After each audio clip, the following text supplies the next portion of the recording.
सारे केस को इसकी सारी गुत्थियाँ जो है सुलझाने में कामयाब हो चुके हैं। एहसन शाह है, उसकी मुखबरी साथ शामिल है। बेसिकली जो मलिक सुहेल है ये इसका एहसन शाह का मोहल्लेदार था और तीफ़ी भट्ट का दोस्त था। ये जो नॉन वेरीफाइड चीज़ें वो ज़्यादा हाइप क्रिएट कर देती हैं। नेक्स्ट सेकंड से पुलिस ने इसको बड़ा प्रोफेशनली और बड़ा टेक्निकली और बड़े अच्छे अंदाज से लेके चली है। तीफ़ी भट्ट साहब को अभी तक गिरफ्तार नहीं किया गया या उनको सुराग नहीं लगाया गया। चोरी करके चोर नहीं मानता तो ये तो फिर एक इतना बड़ा कत्ल है। वो वकूए के बाद जो है वो पाकिस्तान से फ़रार हो गया था। तो ऐसी सूरत हाल में पुलिस अपनी एफर्ट पूरी कर रही है। अगर एहसन शाह ना बिकता या एहसन शाह जो है वो ना ये हरकत करता तो मेरा ख्याल है कि जी ये वकूआ जो रूनमा होने से बच सकता था। अस्सलाम वालेकुम नाज़रीन, नई बात के साथ मैं हूं आपका होस्ट सैयद अरहम अब्बास। आज हम मौजूद हैं लाहौर के उस थाने में जहां पे अमीर बेलाज कत्ल केस का मुकदमा दर्ज किया गया था। हमारे साथ इस थाने के SHO नासिर साहब मौजूद है। इनके साथ तफसीली गुफ्तगू करते हैं और जानते हैं कि इस केस का आगे क्या लाहे अमल होगा। अस्सलाम वालेकुम सर। वालेकुम सलाम। सर, इतना हाई प्रोफाइल केस है,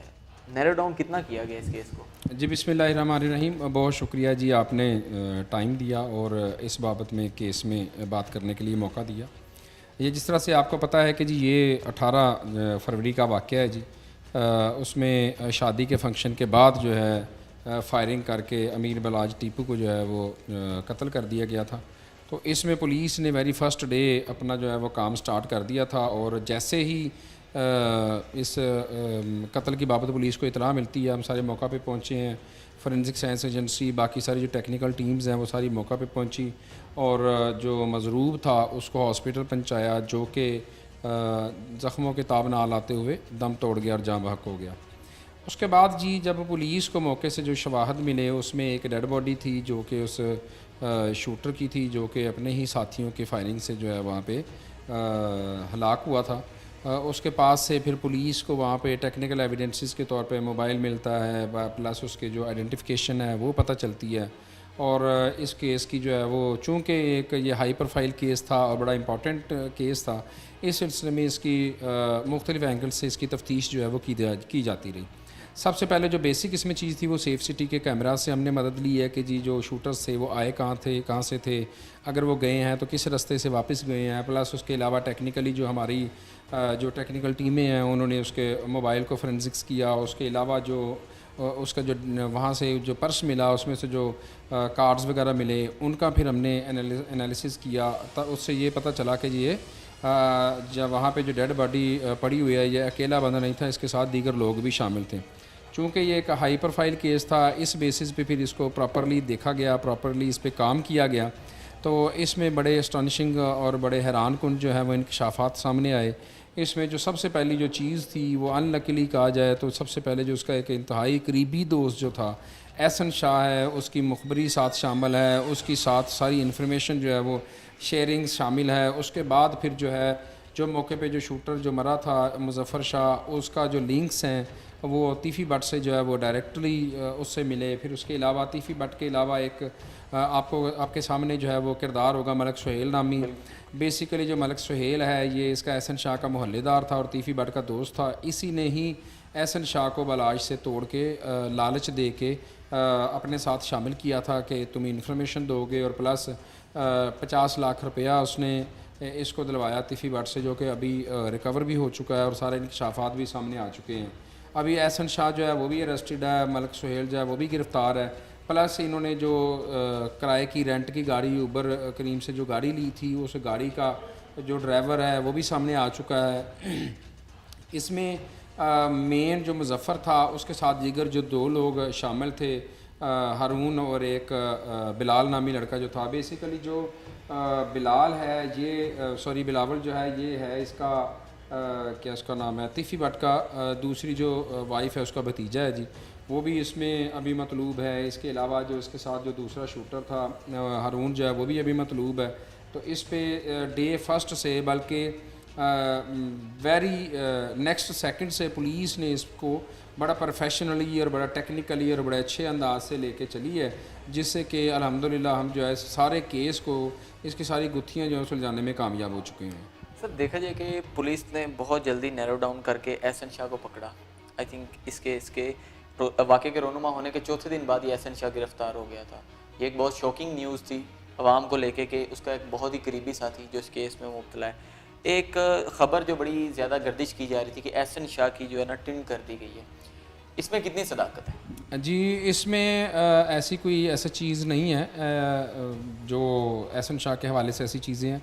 सोशल मीडिया पे आपको पता मुख्तलिफ़ चीज़ें जो वो गर्दिश करती रहती हैं, जिसमें से कुछ सर्टिफाइड होती हैं, कुछ अनवेरीफाइड होती हैं। जो नॉन वेरीफाइड चीज़ें वो ज़्यादा हाइप क्रिएट कर देती हैं।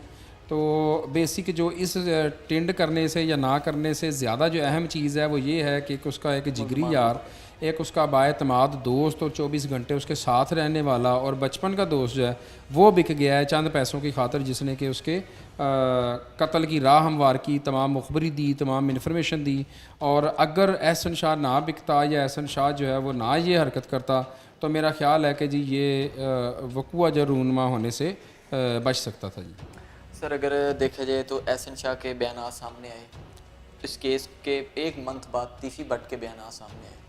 अगर आप पुलिस की इन्वेस्टिगेशन देखी जाए और तीफी भट्ट साहब के बयान देखे जाएँ तो इसमें तो दोनों में सदाकत ही नहीं नज़र आ रही। वो कह रहे हैं मेरा एहसन शाह के साथ कोई लिंक ही नहीं है किसी तरफ से, पुलिस इसको सही से इंटेरोगेट करे, मैं बयान देने के लिए तैयार हूँ। जी, इसमें गुजारिश ये है कि कभी भी ये एक नेचुरल फिनोमेना है कि कभी भी कोई बंदा चोर जो है वो चोरी करके चोर नहीं मानता तो ये तो फिर एक इतना बड़ा कत्ल है। और तीफी भट्ट कोई आम कातिल या एक आम शूटर या एक आम बंदा नहीं है, वो एक प्रोफेशनल आदमी और उस पर पहले भी इस तरह के काफ़ी मुकदमात हैं और इन चीज़ों में वो इन्वॉल्व रहा हुआ है और सारे उसने ये काम किए हुए हैं, सारे पापड़ उसने बेले हुए हैं। तो इसमें पुलिस जो वो टेक्निकली चीज़ों को लेके चल रही है। देखिए बात यह है कि इंसान की जो ह्यूमन इंटेलिजेंस है वो तो झूठ बोल सकती है, लेकिन जो टेक्निकल एविडेंसेस जब आपस में उसकी चेन कड़ी से कड़ी मिलती जाती है तो वो उसमें किसी भी सूरत में उसको जुटलाया नहीं जा सकता। इस बात से कतई नज़र के तीफी भट्ट क्या बयान दे रहा है, पुलिस के पास तमाम शवाहिद मौजूद हैं, पुलिस के पास टेक्निकल एविडेंसेस मौजूद हैं, हमारे पास जो वीडियो एविडेंसेस मौजूद हैं, प्लस एहसन शाह और मलिक सुहेल और दीगर जो लोग हैं जो इसमें सारे अभी तक अरेस्ट हैं, उन तमाम के इवन इकबाली बयानात मौजूद हैं। सारे केस की प्लानिंग का पूरी जो है वो डिग आउट हो चुकी हुई है।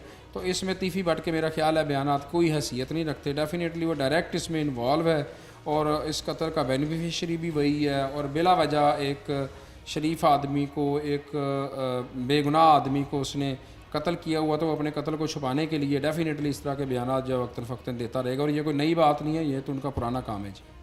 सर जैसे कि आपने कहा कि चोर कभी चोरी करके मानता नहीं, लाहौर में आज भी जैसे इस केस में शूटर्स का इस्तेमाल किया गया, तो लाहौर में अभी भी शूटर्स मौजूद हैं जो चंद हज़ारों रुपए लेके और एक इतने बड़े हाई प्रोफाइल बंदे को इजीली शूट कर देते हैं। जी, इसमें गुजारिश ये है कि इसमें पुलिस प्रॉपरली वर्क करती रहती है। कोई भी जो जुर्म है ना जी, ये इंसान की इब्तदा से लेके क़यामत के बिगल जो है वो उस तक बजने तक जो है वो तब तक जो है वो जुर्म होता रहेगा। जो पुलिस है इसको ट्रेस करती रहेगी, पकड़ती भी रहेगी। डेफिनेटली जो काम बंदा खुद नहीं कर सकता उसके लिए फिर वो आप उसको शूटर का लफ्ज़ दे लें, अपने दोस्तों का लफ्ज़ दे दें, अपने मुलाजमीन का लफ्ज़ दे दें। बेसिकली शूटर्स तो एक अलहदा लफ्ज़ है। जो मुज़फ़्फ़र शाह है उसका ज़ाती गनमैन था, बाकी जो लोग हैं बिलावल जो है उसका रिश्तेदार है, उसकी दूसरी बीवी का भतीजा है, इसके अलावा जो हारून है वो भी उसका पर्सनल बंदा है। तो एहसन शाह ही है जो बाहर से उसने तोड़ा है और वो भी पैसों की एवज़, बाकी तो सारे उसके करीबी लोग हैं। इसमें प्रॉपर प्रोफेशनल शूटर्स जो हायर करने वाली बात है ऐसी नहीं है। शूटर्स को हम इस सेंस में अगर लें कि सिर्फ जी किराए का कातिल ही शूटर होता है तो वो नहीं है। इसमें शूटरों की भी मुख्तलिफ इकसाम है। एक बंदा वो है जो खुद कोई काम नहीं कर सकता, अपने भाई को कह देता, भतीजे को कह देता, अपने मुलाजम को कह देता, अपने दोस्त को कह देता। तो वो जो भी बंदा खुद काम नहीं करता किसी दूसरे से करवाता है, डेफिनेटली वो चाहे वो हायर करके करवाए, पैसे दे के करवाए, ताल्लुकदारी में करवाए, तो वो दूसरे बंदे को यूज़ करता है, तो उसके लिए शूटर की ही टर्म यूज़ की जाती है। सर जैसा कि आपने बताया कि पुलिस ने बहुत ज़्यादा सारी इंटेरोगेशन को नैरो डाउन कर लिया गया है टिफ़ी, बट आपने कहा कि हमारे पास काफ़ी ऐसे शवाहिद हैं, वीडियोज़ हैं, कॉल रिकॉर्ड्स हैं, वॉइसेस वगैरह हैं, इतना सब कुछ नैरो डाउन हो गया, तो टिफ़ी भट्ट साहब का अभी तक सुराग क्यों नहीं लगाया? जी, इसमें डेफिनेटली वो चूँकि वो वक़ूए के बाद जो है वो पाकिस्तान से फ़रार हो गया था, तो ऐसी सूरत हाल में पुलिस अपनी एफ़र्ट पूरी कर रही है और इसमें इसका लीगल प्रोसेसेस जो हैं वो कंप्लीट करने के बाद उसको वापस भी लाया जाएगा जहाँ पे भी है और उसको कैफरे किरदार तक भी कानूनी तौर पर पहुँचाया जाएगा। और सारे शवाहिद जो हैं, सारे एविडेंसेस जो हैं और सारे गवाहान के बयानात और बाकी सारी चीज़ें जो हैं ये कोर्ट ऑफ लॉ के सामने रखी जाएंगी, तो उसमें पुलिस जो है इंशाल्लाह उसको सज़ा दिलवाने में कामयाब लाजमी होगी। सर देखा जाए तो इस केस में अभी तक एहसन शाह की फैमिली में से किसी के भी बयानात नहीं आए, और अगर अमीर बेलाज की फैमिली की बात की जाए तो उनके भी कोई बयानात सामने नहीं आए जा रहे। क्या ये पुलिस की जानिब से उनको कहा गया कि कोई भी बयानात नहीं देने? नहीं, इसमें बात की है कि उनकी वक़्त नहीं है ना जी। एहसन शाह खुद मुल्ज़म है, दैट्स एनफ। वो बयान दे रहा है, वो दैट्स एनफ। उसकी फ़ैमिली के बयानात की वक़्त नहीं है, अहमियत नहीं है। बाकी साइड बाई साइड जो भी बयानात वो देते रहे, उसका ना तो उसका इस केस से ताल्लुक़ होगा, ना इसकी मिसल से ताल्लुक़ होगा, ना इसकी तफ्तीश से, ना इस सज़ा से ताल्लुक़ होगा। वो कोई भी बयानात देते रहे, वो सच्चा बयान दें, झूठा बयान दें, जो भी करें, ABCD कुछ भी करेंगे, उसकी वैल्यू नहीं है। और ना ही पुलिस की तरफ से ऐसा कोई प्रेशर है जी आपने बयान देना है या नहीं देना। ज़रूरत नहीं है ना जी पुलिस को किसी भी इस मामले में। सेकेंडली जो है वो अमीर बलाज की बात अगर कर लें तो अमीर बलाज की भी फैमिली को उन्होंने अपना केस जो है वो FIR दर्ज कर दी हुई है, और वो 110% जो है पुलिस की वर्किंग से सेटिस्फाइड हैं। ऑपरेशन विंग जो है प्रॉपरली उनको सिक्योरिटी भी प्रोवाइड कर रही है। इसी तरह से जो हमारा जो ऑपरेशन विंग है इसमें उनको ट्रेसिंग भी कर रहा है, बंदों को पकड़ भी रहा है। हम उसमें ये जो उनको प्रॉपरली सिक्योरिटी भी उसके बाद प्रोवाइड कर रहे हैं, तो डेफिनेटली उनको ज़रूरत नहीं पड़ेगी किसी भी किस्म के बयान देने की। जब पुलिस उनसे पूरी कोऑपरेशन में चल रही होगी, हमारे IG साहब का, हमारे CCPO साहब का, हमारे DA साहब ऑपरेशंस का, इसमें बड़ा वाज़िया सा मैसेज और बड़ा वाज़िया सा हुक्म है कि जी बदमाशी जो है किसी सूरत नहीं होने देनी और किसी के साथ जुल्म ज़्यादती नहीं होने देनी। बाकी जो क्राइम हम एलिमिनेट करते हैं जी, चोरी है, डकैती है, इसी तरह से बाकी जो चल रहे हैं, तो उसमें से जो सबसे संगीन जुर्म जो कत्ल है, इसके लिए पुलिस जो है, हम जो है सारे अपने अफसरान के अहकामात के मुताबिक वर्क कर रहे हैं।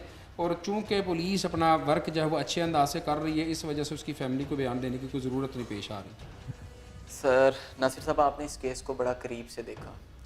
यहाँ पे एक बहुत बड़ा क्वेश्चन मार्क है कि पुलिस के हमारे जो इदारे हैं, माशाल्लाह इतने हाई प्रोफाइल केस में एक मुलजिम जो नामजद है उसका सुराग नहीं लगा सके, और वो एक निजी चैनल को आके एक आधे घंटे का इंटरव्यू दे जाते हैं कि हमारे इदारे इतने नायल हो चुके हैं कि उसको तीफी भट्ट साहब को अभी तक गिरफ्तार नहीं किया गया या उनका सुराग नहीं लगाया गया और उनको वतन वापस नहीं लेके आया गया। मैं इसमें बताता हूँ, मैं इसमें ना बात ये है कि कोई भी लीगल प्रोसेस जो है ना जी, वो अडॉप्ट करते हुए एक उसमें प्रॉपर टाइम लगता है, वक्त लगता है। एक बंदा जो है वो कत्ल करके फ़रार हो गया है, मुल्क से बाहर चला गया, तो डेफिनेट उसको वापस लाने के लिए उसके रेड वारंट्स इशू करवाने पड़ेंगे। उसमें पूरा कानूनी जो है एक प्रोसेस करना पड़ेगा। इंटरपोल को उसमें साथ में इन्वॉल्व करना पड़ता है। पुलिस की जो टीम है वो डेफिनेटली फिर बाहर जाएगी, सारा कुछ करेगी। लेकिन चूँकि एक टाइम टेकिंग प्रोसेस होता है, इस पर प्रॉपर टाइम लगता है। जिस तरह से ऐसा ही है कि जी एक पुलिस ऑफिसर है, उसके सामने ही एग्जैक्टली दूसरा बंदा कत्ल कर देता है, तो उसको फौरी तौर पर तो फांसी के फंदे पे नहीं लटकाया जाता ना जी। पहले FIR दर्ज की जाती है, FIR दर्ज होने के बाद पोस्टमार्टम है, पोस्टमार्टम के बाद सारी एविडेंसेस हम कलेक्ट करते हैं। सारी एविडेंसेस कलेक्ट करने के बाद बयानात वगैरह इकट्ठे करते हैं, चालान मुरतब होता है। उसके बाद फिर कोर्ट ऑफ लॉ में प्रेजेंट किया जाता है, मुलज़म को गिरफ़्तार किया जाता है, जेल में भिजवाया जाता है। जो क्रिमिनल जस्टिस सिस्टम है, इसमें पुलिस है, इसमें प्रोसिक्यूशन है, इसमें कोर्ट्स हैं, इसमें जेल्स हैं, ये सारा जो प्रोसेस है जो वो चलता है। चलने के बाद फिर जो है किसी मुलज़म को सज़ा होती है। इसी तरह से इस मामले में भी चूँकि वो कत्ल करने के बाद फ़रार हो चुका हुआ है, एक दफ़ा वो बाहर चला गया, ट्रेस है, ये नहीं है कि जी वो ट्रेस नहीं है, वो ट्रेस भी किया जा चुका हुआ है। उस पर वर्किंग भी प्रॉपरली चल रही है, तो हम उसको प्रॉपरली लेके चल रहे हैं। बस लीगल प्रोसेस जो है जैसे ही कंप्लीट होगा वो इंशाल्लाह जेल की सलाखों के पीछे होगा और उसको हम कानूनी तौर पर सज़ा लाजमी दिलवाएंगे। नाज़रीन, हमारे साथ मौजूद थे थाना चूंग के SHO, जहाँ अमीर बेलाज कत्ल केस का मुकदमा दर्ज किया गया। इन्होंने तफसीली गुफ्तगू की। आप भी अपनी राय का इजहार कर सकते हैं हमारे कमेंट सेक्शन में। अपने होस्ट सैयद अरहम अब्बास को दीजिए इजाज़त। मिलते हैं एक न्यू स्टोरी में।